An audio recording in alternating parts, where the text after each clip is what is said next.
Welcome to the Autonomic Homeostasis Activation Podcast. I'm Tom Powles. And I'm Ruth Lorensson. We'll be unpacking what it looks like to activate your brain to holistically manage stress and trauma to facilitate homeostasis. Being free to experience wellness in body, mind, and spirit. Thank you for joining us. Let's get this conversation started. Hey, Tom. Hey, Ruth. Happy New Year. Almost. Thank you. Almost. At the time of this recording, it's just the day before New Year's Eve. So we're looking forward to 2025. And I think we're excited because we're kind of just starting. We've done one episode so far of recording, and anyhow, of this, the Foundations of Wellness, this new series that we're engaging with for the AHA podcast.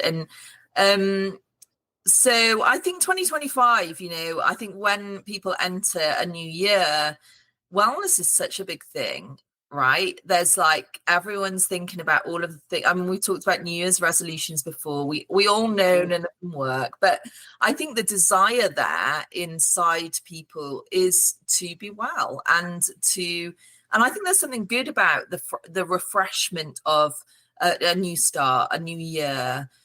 So I'm kind of like more of an optimist. I like the New Year's resolutions instead of like, being a downer on all of them. I think actually what they represent, maybe they won't work, in terms of like having a list of stuff to do, but the desire in a person to be well, to be better, to embrace a new start. I like that, Tom. I like that approach. What do you think? Yeah, absolutely. And as we talked about in our first of this series, that wellness is a journey, but it's like a journey as a walk. And we're talking about the ground underneath our feet as we're on this journey of wellness and the directionality of that. And we talked about that in our last episode and the first one of this new series. And the idea is that this is AHA is a fundamental difference in the way we pursue wellness.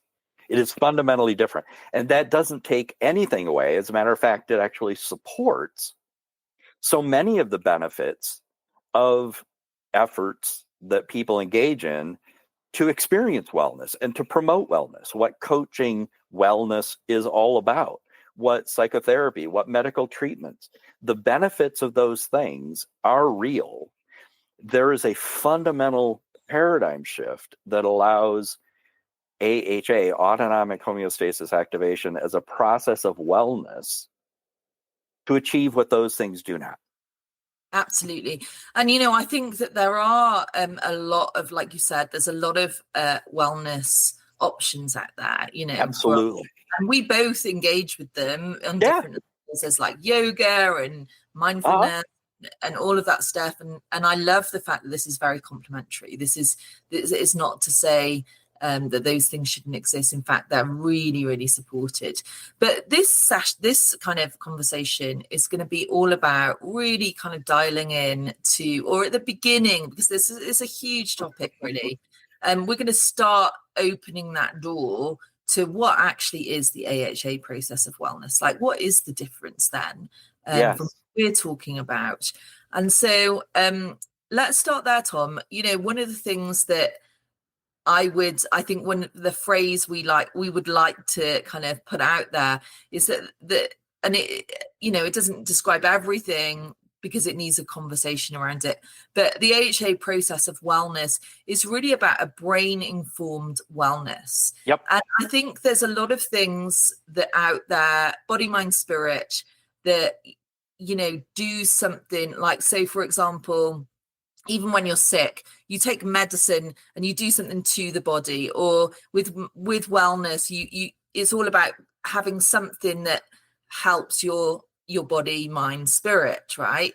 And brain-informed wellness, and you can describe this so much better than me, but brain-informed wellness is allowing your brain, it's kind of the other way around. It's not kind of It's not finding something out there to help your weary body, mind, or spirit. It's allowing what's already in you, your brain, to be activated to inform your wellness, body, mind, spirit. So I'm going to hand over to you because, like I said, you can do it better than me. But that's the crux, right, of AHA process. It is absolutely the fundamental difference.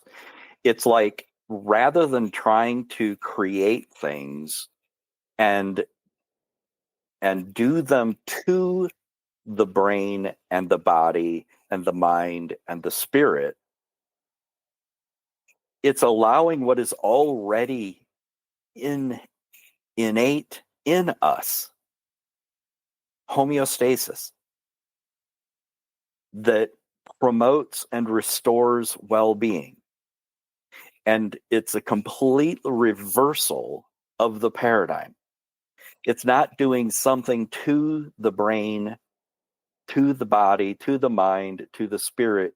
It's allowing what is innate in all organisms and all life to restore well-being, to support wellness, to restore it where it's been compromised.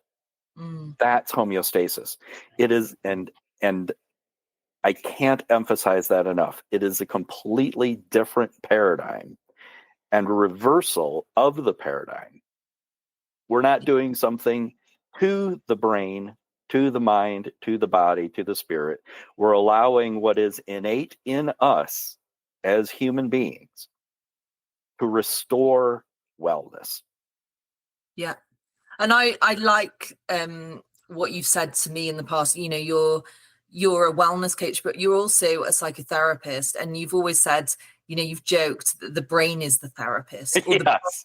or the brain is the coach. You know, we just kind of, we sit alongside the process when it comes to AHA and allow the brain to do the job.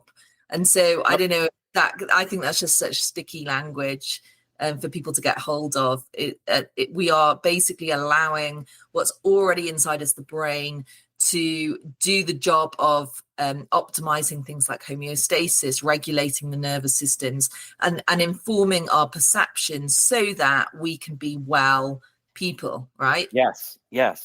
So one of the things that we wanted is to start with, and there's so much here, and this is why we're doing a whole series on it. So stick with us, listeners, because we will, you know, some of the stuff we're touching on in this episode, there'll be a lot of layers that we get to as time goes on. But one of the things that, when it comes to brain-informed wellness, one of the things that, like, really the starting point is something called, it's a sense, it's engaging with one of our senses called interoception. And so, do you want to just start us?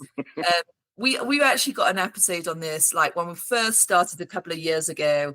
I think it was, we talked about it like the one sense that rules them all. I think it was, Yes. Something about Lord of the Rings. But talk to us about interoception and why this is, it's really the thing that begins the process, right? Yes. So interoception is one of our human senses. And I'm not going to go into great detail on something that we've already talked about in detail, but just for those who are listening, when we talk about human senses, most people will think about seeing, hearing, tasting, touching, and smelling, because there are 5 human senses. Thank you, Aristotle, in 330 BC for insisting there were only 5 human senses.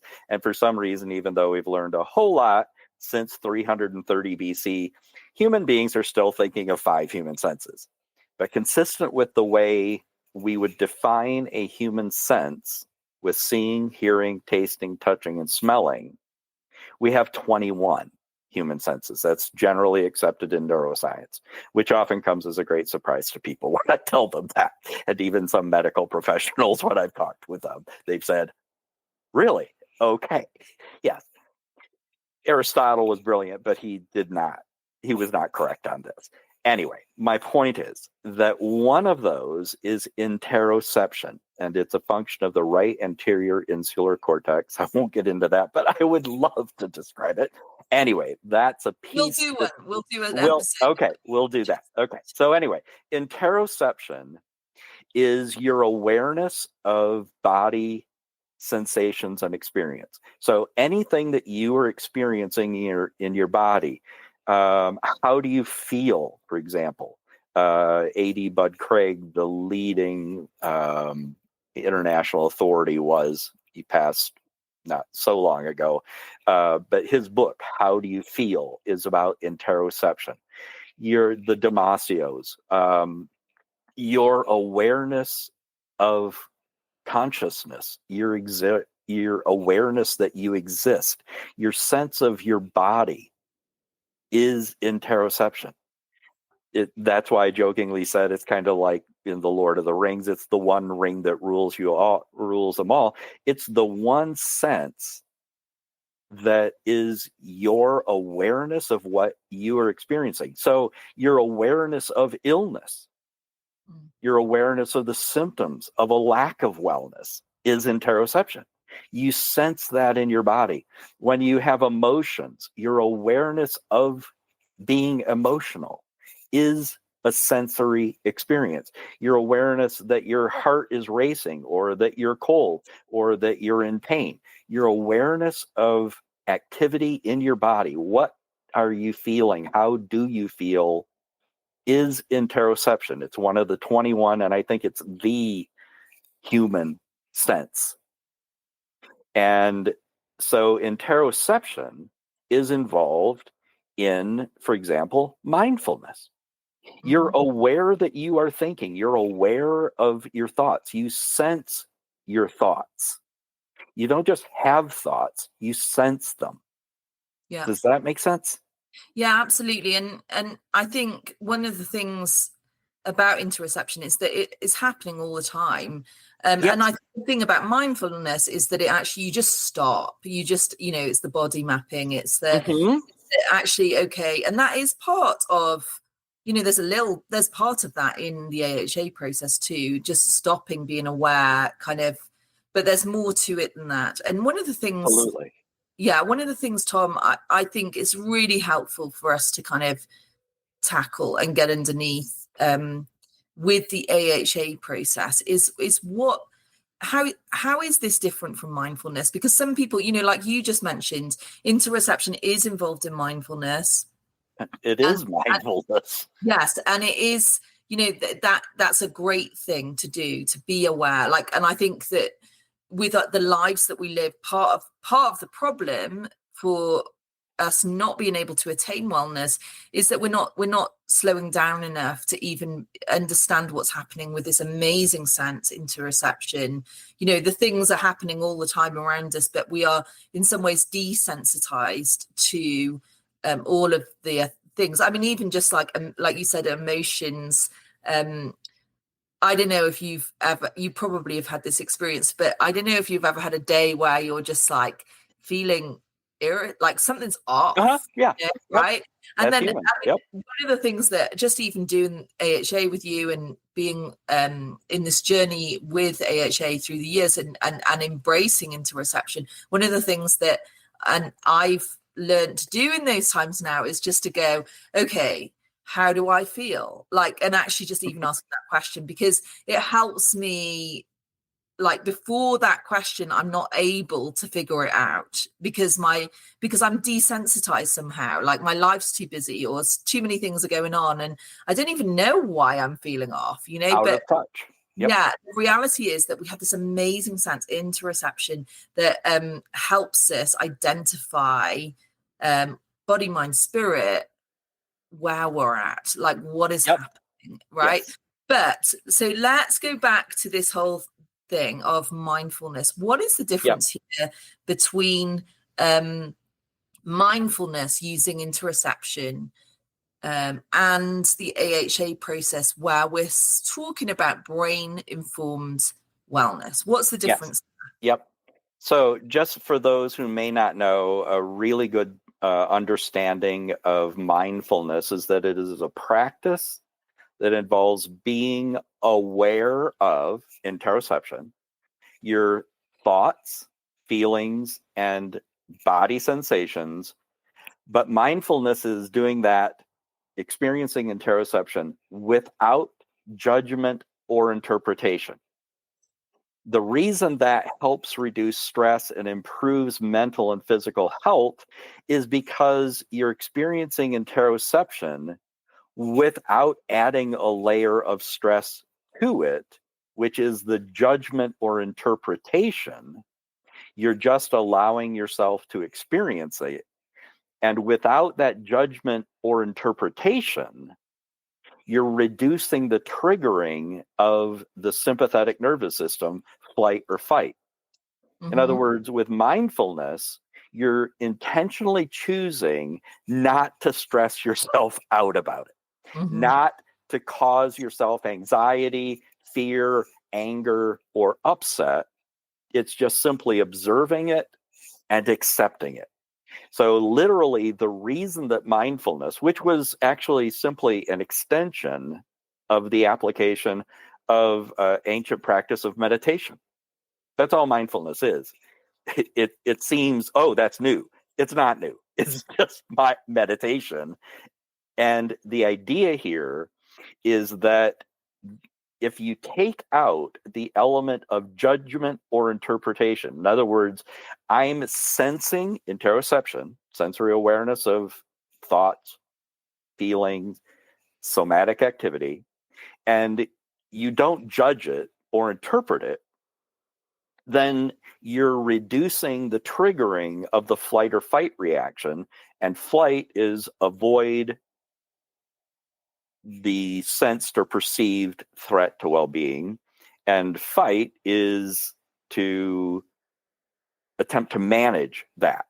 But so much of what is happening to us, we can't manage or control. It just is happening. It's like another driver on the road, or somebody says something, or somebody is having a bad day, or it just is. Why mindfulness benefits and reduces stress is because you're intentionally choosing not to judge or interpret the activity. Yeah, and can I just say here, I think in the world that we're living in, where so much stress comes from trying to figure something out when we can't. Yes. I can see how mindfulness is such a helpful option because, it just gives us a break, honestly, like from that being in our minds, trying to figure stuff out and just allow us to accept all the rest of it. But what it doesn't do, it doesn't give us a way forward necessarily. Right. So talk about that, because this is where we begin the AHA process. Yes. So where mindfulness is that interoceptive sensory awareness of somatic activity, including thoughts and feelings, it doesn't give a way forward, as you said. It doesn't actually provide a solution. It just reduces the stress. Because then what would naturally occur as an extension of mindfulness would be something like psychotherapy or processing or counseling or coaching or something to begin exploring, well, what might be solutions now that I'm not losing my mind over this? What's a way forward? This is where AHA, autonomic homeostasis activation, is fundamentally different than anything else, because rather than trying to think of that yourself and come up with the solution or the way forward, or talking with someone, be that a coach or a therapist or whoever, to help you begin to think about possible ways forward, with AHA, the brain itself is the therapist. The brain itself is the coach and can inform the mind, not simply restoring normal function in the body, as we've talked about in prior episodes, where things like Crohn's disease isn't a thing, where arthritic conditions tend to improve, all sorts of things. that are stress and trauma related, manifesting in medical conditions in the body, which is, per a Harvard study, over 80% of medical problems. The brain itself can restore normal function there. My point is that when it comes to the mind, the brain can inform the mind, and these are called involuntary autobiographical cognitions. I'd encourage people to Google that, or whatever search engine you're using, so we don't get in trouble with search engine people. So anyway, but involuntary autobiographical cognitions. With mindfulness, we're simply withdrawing the judgment and interpretation, but that, as you said, doesn't provide a way forward. What happens when we have literal aha moments or an epiphany is that we've been trying to understand or remember something and we are unable to do so. It happens. But when we stop, the brain continues randomly, it seems, and who knows when or why, but with certain things, it will simply continue. And then at a below conscious level of awareness, the brain itself is thinking and recalling information. It's doing the thinking below our conscious level of awareness of it. And when it comes up with a solution or recalls the information, that is called an involuntary autobiographical cognition. It's involuntary because we are not voluntarily doing anything. It's entirely involuntary brain activity. Autobiographical because the information that is being retrieved or come up with, and the understanding, is from our lived experience. We've heard it, we've seen it, we've experienced it, we've thought it, or we've been aware of it. And cognition, because there is thinking going on. That's what cognition is, thinking. But it's not us thinking, it's our brain thinking. And these involuntary autobiographical cognitions, when the brain is provided a solution or come up with the information, it informs the conscious mind. It brings that into conscious awareness, and we have that epiphany, that understanding. It's like Newton coming up with gravity. It's like insight. It's that sense of, oh, I know. Oh, I get it now. I understand. Or, oh, I remember now. You had an interesting experience recently. Yeah, and I was just saying, I'll share my interesting experience, but yeah. I think most people, if they just take a second to think about this, probably everyone who's listening will have had those aha moments. And basically it could be like, in the morning you're having your breakfast and you're thinking, what was that place that we went to 5 years ago? I can't remember it. And then later on that day you're driving around and it just pops in your mind. Well, it's not just popping in your mind, it's your brain has come up with that and it's now informed your mind later on. And so we know that that's there, but I think the difference about the AHA process of wellness is that one of the things that you've discovered, Tom, is that we can actually ask the brain. And that is really, it's a bit of a game changer, because suddenly it's something that naturally happens, but actually if you can engage with AHA, you can ask the brain for these, for the informed wisdom. Really, it's the wisdom of the brain that our minds just can't come up with in that moment. And so I have a fun little example.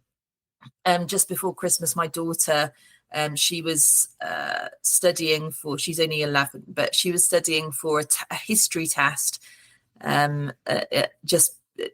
as she was wrapping up school just before Christmas. She had this big history test, and it was basically she had to memorize all of the states and their capitals, which I'm like, I couldn't do, honestly. But so she's there and just literally trying to memorize stuff. And I started by saying, well, it's good to write things down because it kind of sticks in your brain, or if you speak it, that's another way. Like I've done a lot of public speaking. So if I was ever to memorize something, I would just go over and over and over. So that's what we were doing for a few days. And So I know she was she'd put the work in, right? She'd been writing it down and memorizing it. And anyway, so we were sat on the sofa, and I was kind of testing her on these things. And, you know, she'd get about 4 right, and then she'd be stuck on one. And she would literally kind of almost close her eyes really tight and try and will her mind to remember it. Yeah. And she was like, oh, give me a sec. I think it's there somewhere. And I just stopped her in her tracks. And I said, why don't you just let it go? Why don't you ask your brain? And she looked at me like I was a mad woman. Yeah. She's like, what? And I said, just ask your brain. Your brain has this information, and your mind is stuck right now. So just ask your brain. And she was like, what do you mean? And I said, well, just, say it out loud. What is this capital? What is this state? And what is this capital city? And so she did. And then it was so funny, Tom, because it was like, it took a few seconds. It was like 1, 2, 3, 4. And then it was ding, and it was like dropped into her mind. And she said it. And she looked at me like, what? like we just discovered something like a magical exercise, which in some ways it is. It seems like that, but actually it is really our normal human functioning that we're not tapping into in normal life. And so it was funny because we went through it a few times, and every time she was stuck, I was like, ask your brain, and she would, and then it would come. It would literally come. So an involuntary autobiographical cognition. So the big thing about this is that, really with mindfulness, and like we said, we love all of these different ways of helping people embrace wellness, and mindfulness is one of those. But it only goes so far. Our minds can only do so much, and while it can really take away that stress that no one wants to be in, that fight and flight cycle of trying to figure stuff out, mindfulness is a good first stop. But the AHA process, actually, when we engage our brains in optimizing homeostasis, it's a game changer, because then it suddenly gives us this way forward. It actually gives us wisdom of knowing what to do in that situation. And this is what we've seen time and time again, as you've done so many sessions now of AHA with clients. And so we were going to share a little example, weren't we, of like one client. So would you like to share that? Yep. So this is a person that I'd done the AHA somatic with. And she was practicing that regularly, and her health was improving in ways where she was going to see even an acupuncturist. The acupuncturist was saying, your health is improving, but the way she was thinking about her health, that wasn't keeping up. And so this is the AHA problem solving, the cognitive homeostasis, where rather than the brain randomly engaging in these involuntary autobiographical cognitions, AHAPS is a way to actually have it do that. So think of it as what your daughter experienced on steroids. It's just a whole next level of brain wisdom informing the mind. And so she her health had been improving, and her acupuncturist had actually recommended that she do one of these problem solvings, the involuntary autobiographical cognitions, the AHA process. And how that works very fundamentally is very simply that the issue is identified, and for her, she would have chronic worries that when she would get any kind of symptomology, she would automatically catastrophize and think that meant she had a brain tumor or something like that. That's a very common human thing. I don't feel well. Interoception sensory awareness of a lack of wellness or a perceived lack of wellness, whether that's actually a lack of wellness or not. And then a brain question asks the brain this question. But the AHA process is different than and an extension of what your daughter experienced, because there is an accessing and an activation of the enteric nervous system, the part of your brain that's in your gut, first. That signals the brain, that invites the brain to engage in cognitive activity as well as somatic activity. Did that make sense? You've experienced that. Yep. Okay. And so anyway, so she asked the question of her brain, what would be a beneficial shift in the way I think about my health? See, that's a very extended, different application of what's the capital of that state? What would be a beneficial shift in the way I think about my health? And with that question as a prompt to her brain, she simply listened to any thoughts that involuntarily began occurring in her mind. What I'm going to read isn't things she was thinking of. It were thoughts her brain was generating that her mind wasn't coming up with and wouldn't have come up with. And you're going to hear a couple of lines in it where her mind actually intrudes, because it's like, what are you saying? So here is, and I'm reading them in about the speed they occurred, and I was simply taking dictation. And just to interject there, Tom, this is what would happen in AHA session that you offer to clients for wellness, it's a particular problem-solving AHA session. And you do transcribe notes. So what happens is that that person activates the enteric nervous system. They ask the brain the question, and then you transcribe. Is that right? Yep, exactly. Yep. Okay. So go ahead. Yep. So, like your daughter asking, what's the capital of the state? She asked, what would be a beneficial shift in the way I think about my health? But she went a step further and activated the part of the brain that's in the gut. And the thoughts involuntarily that she just said out loud as they occurred and popped into her mind, stop thinking about it. Trust what my body is doing. Don't put so much emphasis on it. Have less anxiety over every little symptom that comes up. Shift your thinking. Don't catastrophize. Accept what your body is thinking or feeling, and then let it go. Don't assume the worst. Don't let it take over your thinking. How do I not think about it when that is all I feel? Accept it and then move on, or name it and then move on. Remember that your body is working and trying to heal, and that could bring some of the symptoms. Everything is not always bad. How can my body heal so I don't have to deal with this? And now she's in tears. Rest and time.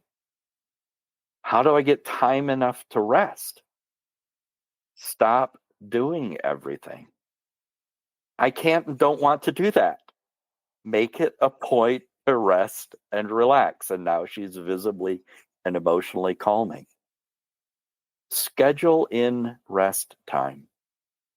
Simplify things if you can. Ask for help.